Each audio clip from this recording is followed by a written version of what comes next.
The council had warned me about this assignment. Unnecessary risk, they called it during my final briefing. Elder Both even placed a formal objection in the mission log. But I had read too many xenological journals not to be fascinated by the contradictions of this species. Humans. Just saying their name sends ripples of unease through my primary neural cluster. I am Visnir, Senior Observer for the Galactic Anthropological Society, recording my experiences from Earth Surveillance Mission KX 2038. I submit this knowing it will likely be sealed in the restricted archives, as have all Earth mission reports since the catastrophe of 2012. When our cloaked research vessel, the Whisper of Knowledge, entered Sol System, Captain Bilar activated all defensive systems. Standard protocol for Earth flyby. The younger crew members laughed at this paranoia, especially Neelith, our junior xenobiologist, who called it primitive superstition unbecoming of scientific minds. They wouldn't laugh for long. Full-spectrum dampening fields at maximum, Bilar ordered, her 4 manipulator appendages moving with practiced precision across the command interface. Quantum signature scramblers engaged, thought shield barriers up. "Is all this really necessary, Captain?" Neelith asked, mandibles clicking in that irritating way the young have when they think they know better. "They're pre-spacefaring primitives. They barely have artificial intelligence. They still use fossil fuels." Bilar turned all 3 eye clusters toward him. 3 research vessels lost in the last 80 cycles, disappeared without distress signals, all in Earth orbit. That silenced the complaints. Earth remains technically pre-spacefaring. Their crude chemical rockets barely reach their moon, and their International Space Station is essentially a fragile habitat orbiting their own world. Yet every advanced civilization in 3 spiral arms knows to approach this blue planet with extreme caution. Humans are predators who never stopped being predators. Unlike most sentient species who evolved beyond their violent origins, humans refined theirs. They still bare their teeth as a greeting, a vestigial dominance display they call a smile. Their entertainment glorifies combat. Their children play at killing from their earliest development phase. "Look at this," researcher Vala said on our second observation day, gesturing to the media feed we had intercepted. "They call this action entertainment. It's just ritualized violence with primitive visual effects." I watched the recording with growing unease. Humans in simulated combat, destroying infrastructure, killing each other in graphically depicted ways. And this is enjoyable to them? Dear top entertainment across all demographics, Vala confirmed. This particular visual narrative earned nearly 2 billion of their currency units. What makes humans uniquely terrifying is their paradoxical nature. The same being that will risk its existence to save a genetically unrelated infant will then create weapons that can annihilate millions of its own kind. They create breathtaking art depicting peace while planning for war. They understand empathy perfectly while systematically failing to apply it. During our surveillance of North America, we observed a human male rush into a burning dwelling to rescue an infant belonging to strangers. He suffered severe thermal damage to his external membrane in the process. The infant was unharmed. That same day in the same region, their news reported on the development of a new autonomous weapon system designed to kill more efficiently than previous systems. "I don't understand," said Neelith, who was beginning to lose his dismissive attitude. "The same species capable of such selflessness is simultaneously developing more efficient ways to destroy themselves?" "That's why we study them," I replied, "and why we fear them. And they are ingenious, terrifyingly so. Their technological development doesn't follow the predictable, orderly progression of most sapient species. Most civilizations develop unified scientific understanding before advancing to the next technological phase. Humans fragment their knowledge, make intuitive leaps, develop technologies they barely understand, and then weaponize them before grasping their full implications. They shouldn't have nuclear technology yet," our technology analyst Javari noted during the briefing on day 5. Their understanding of quantum mechanics was rudimentary when they developed world-ending weapons. They built them first, then spent decades trying to understand the theoretical framework. On our third observation day, our sensors detected an anomaly. Something had noticed our presence, despite our advanced cloaking technology. Not their governments or military, we can easily avoid their primitive detection systems, but a teenage human female using a homemade radio telescope cobbled together from salvaged satellite dishes and consumer electronics. "Impossible," was Captain Beeler's first response. "Our quantum shift drive doesn't emit any radiation detectable by their technology." Yet the evidence was undeniable.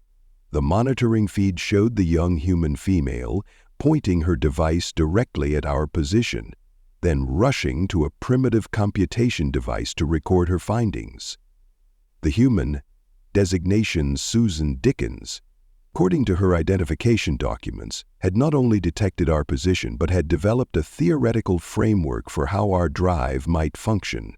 Her calculations, while flawed, showed intuitive leaps that bypassed centuries of methodical scientific advancement.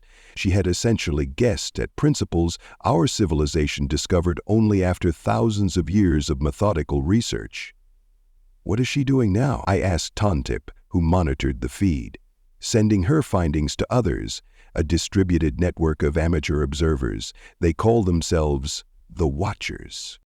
We had to abort the mission when she began broadcasting our position on open frequencies, not because we feared detection by their authorities, but because of what happened on Proxima Centauri in 2027.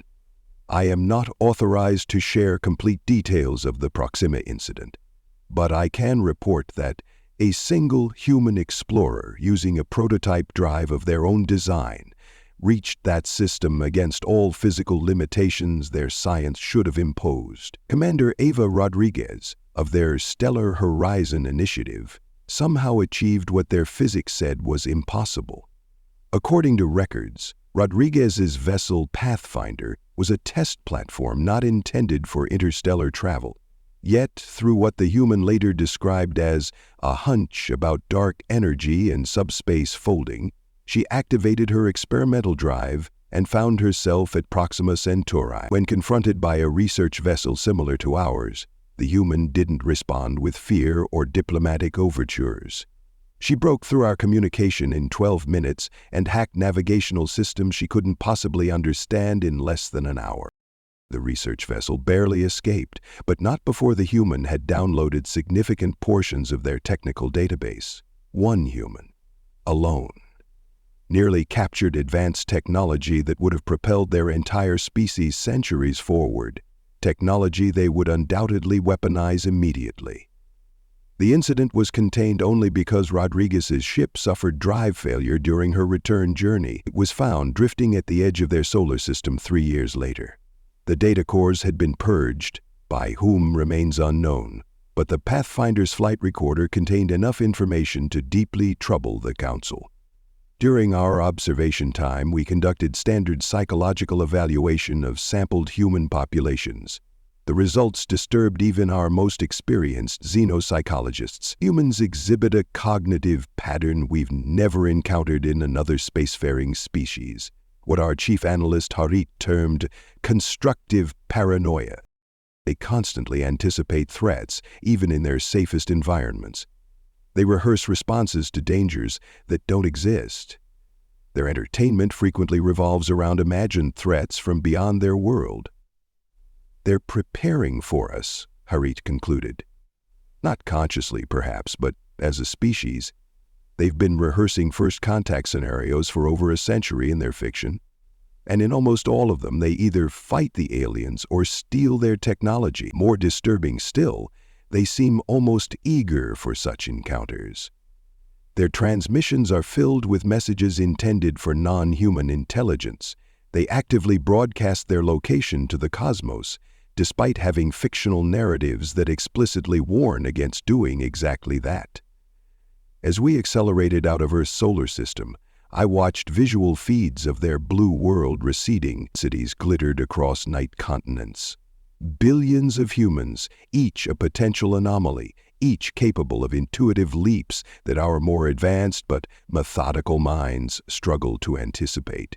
"Look at them," Neelith said, mandibles now clicking in what I recognized as nervousness rather than arrogance. "So primitive yet so dangerous."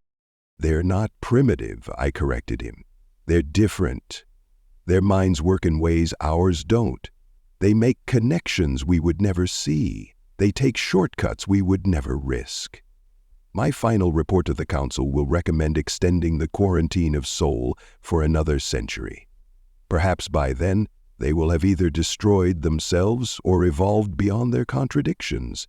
Their development is accelerating. The time between their first powered flight and their first space launch was a mere 58 years. Their computational technology doubles in power approximately every 2 solar cycles. If, when they achieve genuine spacefaring capability, the galaxy will have to contend with a species unlike any we've encountered.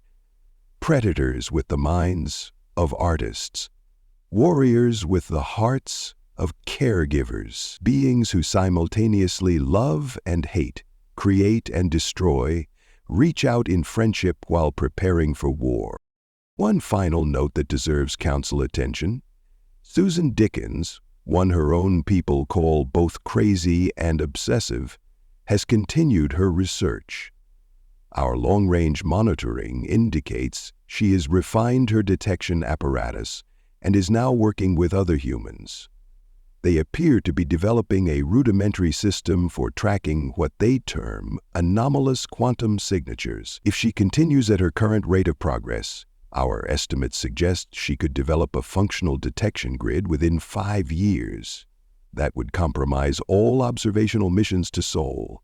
Worse, her theoretical framework, while developed from incomplete data, might eventually lead to propulsion insights.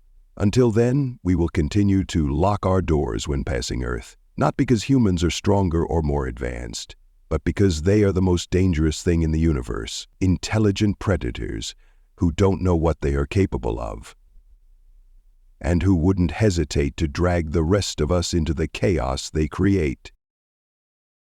Thank you for listening to this story. I hope you enjoyed it. Be sure to leave this video a like and subscribe if you want to see more stuff like this. Video shares, memberships, and super thanks help the channel grow as well, so feel free to partner with this channel in that way as we grow. With that all said, thank you again for listening to the story, and thank you for your time. On the left side of your screen are some videos I think you might be interested in. I hope to see you in the next one.